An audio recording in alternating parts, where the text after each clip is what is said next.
नमस्कार, मैं अमिता सेठिया आज की इस वीडियो में आपका स्वागत करती हूँ।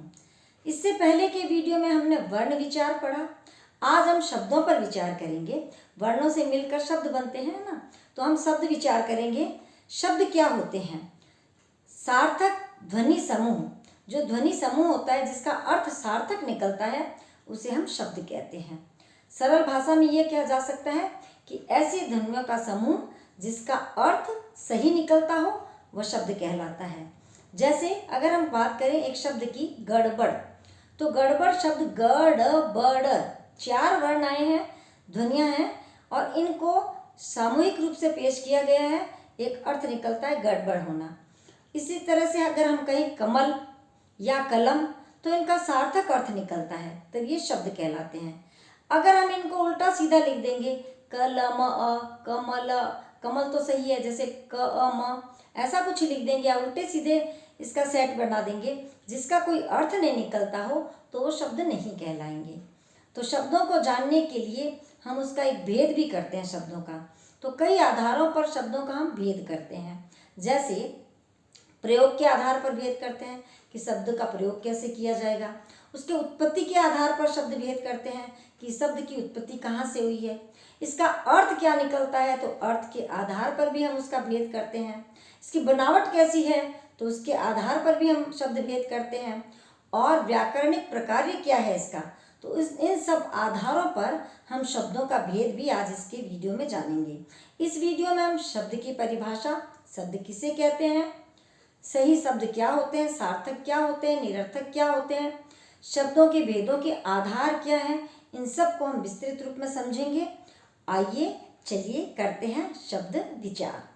शब्द को अगर हम परिभाषित करें तो हम यह कह सकते हैं वर्णों के मेल से सार्थक ध्वनि समूह जो होता है जिसका सार्थक अर्थ निकलता है उसे हम शब्द कहते हैं। यानी वर्णों के मेल से बने ध्वनि समूह जिसका सार्थक अर्थ निकलता हो उसे हम शब्द कहते हैं। शब्द की परिभाषा, वर्णों के मेल से बने सार्थक ध्वनि समूह को शब्द कहते हैं। निम्नलिखित आधारों पर शब्द के भेद होते हैं। वाक्य में प्रयोग के आधार पर, रचना या बनावट के आधार पर, उत्पत्ति या स्रोत के आधार पर, व्याकरणिक प्रकार्य के आधार पर या अर्थ के आधार पर शब्द के भेद किए जाते हैं। वाक्य में प्रयोग के आधार पर शब्द भेद 2 हैं, एक सार्थक शब्द, दूसरा निरर्थक शब्द। जिन शब्दों का कोई निश्चित अर्थ होता है उन्हें हम सार्थक शब्द कहते हैं, जैसे विद्यालय, घर, पुस्तक, अलमारी आदि। और जिन शब्दों का कोई अर्थ नहीं होता है उन्हें हम निरर्थक शब्द कहते हैं, जैसे खटखट, चूं चूं, वोटी, पानी वानी। हम बोलने में ऐसे कहते हैं पानी वानी पिला दो, लेकिन ये गलत है, व्याकरणिक दृष्टि से यह गलत है। खटखट मत करो, बोलने में हम ये बोलते हैं लेकिन व्याकरणिक आधार पर यह शब्द का अर्थ गलत है। इसलिए हम कह सकते हैं कि जिनका कोई निश्चित अर्थ है वह सार्थक है और जिसका निश्चित अर्थ नहीं है वह निरर्थक शब्द कहलाते हैं। भेद का दूसरा आधार है रचना या बनावट के आधार पर शब्द भेद। रचना या बनावट के आधार पर शब्द भेद 3 प्रकार के हैं शब्द। पहला शब्द रूढ़ शब्द, दूसरा यौगिक शब्द और तीसरा योग रूढ़ शब्द होता है। रूढ़ शब्द ऐसे शब्द जो हिंदी में परंपरा से किसी विशेष अर्थ के लिए प्रयोग किए जा सकते हैं और अन्य शब्दों के साथ उनका कोई योग नहीं होता है, यानी योग से वे शब्द नहीं बनते हैं, उन्हें हम रूढ़ शब्द कहते हैं। और ऐसे शब्दों को कोई तोड़ा भी नहीं जा सकता, यानी खंडित नहीं किया जा सकता। जैसे शिक्षा, इन दोनों वर्णों को अलग नहीं किया जा सकता। बुद्धि, रात, दिन, पुत्र आदि, अगर इनको अलग कर देंगे तो कोई सार्थक शब्द नहीं निकलेगा, इसलिए इनको खंडित नहीं किया जा सकता है, इन्हें हम रूढ़ शब्द कहते हैं। रचना के आधार पर शब्द का दूसरा प्रकार है यौगिक शब्द। योग का अर्थ होता है जोड़ना। 2 या 2 से अधिक शब्दों के मेल से बनने वाले शब्दों को यौगिक शब्द कहते हैं। इन शब्दों के खंड किए जा सकते हैं, यानी तोड़ा जा सकता है। जैसे हरिद्वार, हरि प्लस द्वार, हिमालय, हिम प्लस आलय, यानी प्लस के दोनों तरफ के शब्दों का कुछ न कुछ अर्थ होता है। रचना के आधार पर तीसरा शब्द प्रकार है योग रूढ़ शब्द। ऐसे योग शब्द जो सामान्य अर्थ के स्थान पर कोई विशेष अर्थ प्रदान करते हैं योग रूढ़ शब्द कहलाते हैं। जैसे एक दंत, एक प्लस दंत यानी एक दंत शब्द बनता है, लेकिन इसका विशेष अर्थ गणेश निकलता है। दशानंद, 10 हैं मुख जिसके, यानी तीसरा अर्थ रावण निकलता है। तो ये विशेष अर्थ देने वाले योग रूढ़ शब्द होते हैं। तीसरा है उत्पत्ति के आधार पर शब्द के प्रकार, जैसे तत्सम शब्द, तद्भव शब्द, देशज शब्द और विदेशी शब्द। ये 4 प्रकार के शब्द होते हैं। पहला तत्सम शब्द, संस्कृत के वे शब्द जो अपने मूल रूप में हिंदी में प्रयुक्त होते हैं तत्सम शब्द कहलाते हैं।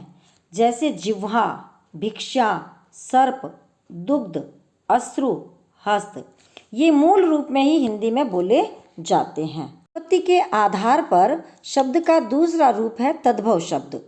ऐसे शब्द जो मूल रूप से तो संस्कृत के हैं परंतु हिंदी में विकृत रूप हो जाता है तद्भव शब्द कहलाते हैं। जैसे जीभ से जिह्वा से जीभ, भिक्षा से भीख, सर्प से सांप, दुग्ध से दूध और अश्रु से आंसू, हस्त से हाथ बन जाता है। उत्पत्ति के आधार पर शब्द का तीसरा प्रकार है देशज शब्द।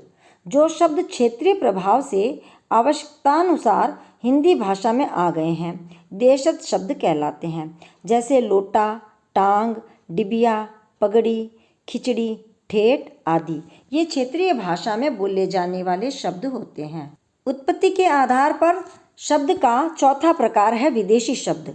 हिंदी भाषा में प्रयोग किए जाने वाले विदेशी भाषाओं के शब्द को विदेशी शब्द कहते हैं। ये शब्द अपने मूल रूप में ही हिंदी में प्रयुक्त होते हैं। इन्हें आगत शब्द भी कहते हैं। तो ये शब्द जैसे मेट्रो ट्रेन अंग्रेजी का शब्द है, अखबार अरबी भाषा का है, आदमी फारसी भाषा का है, गमला पुर्तगाली शब्द है, कैंची तुर्की शब्द है। आज हमने शब्द के 3 आधारों का अध्ययन किया, प्रयोग के आधार पर, रचना के आधार पर और उत्पत्ति के आधार पर। आज की इस वीडियो में हमने शब्दों की परिभाषा पढ़ी। शब्द किसे कहते हैं, इसकी बनावट के आधार क्या है या इसके भेद के आधार क्या है, शब्द सार्थक है कि निरर्थक है, शब्द रूढ़ है या यौगिक रूढ़ है या योग रूढ़ है। इसके आगे हम व्याकरणिक प्रकार्य के आधार पर और अर्थ की दृष्टि से शब्द भेद पढ़ेंगे और जानेंगे। शब्द हैं किस तरह से शब्द हैं और किस किस भेद के अंतर्गत ये आते हैं और किन शब्दों से हमें उसका शुद्ध रूप पता चलता है। तो ये सब जानने से पहले हमें कुछ नहीं पता था। ये सब जानने के बाद हमें ये पता चलता है कि शब्द संज्ञान क्या है, सार्थक शब्द क्या है, निरर्थक शब्द क्या है, शब्दों का प्रयोग किस तरह से कर सकते हैं। इस तरह से हमने समझा। तो आगे के वीडियो में हम और इसका अभ्यास भी करेंगे। कहते हैं ना कि करत करत अभ्यास थे जड़मति होत सुजान। तो हम और ज़्यादा परफेक्ट हो जाएंगे। तो आइए आगे के वीडियो का इंतज़ार भी हम करेंगे। धन्यवाद।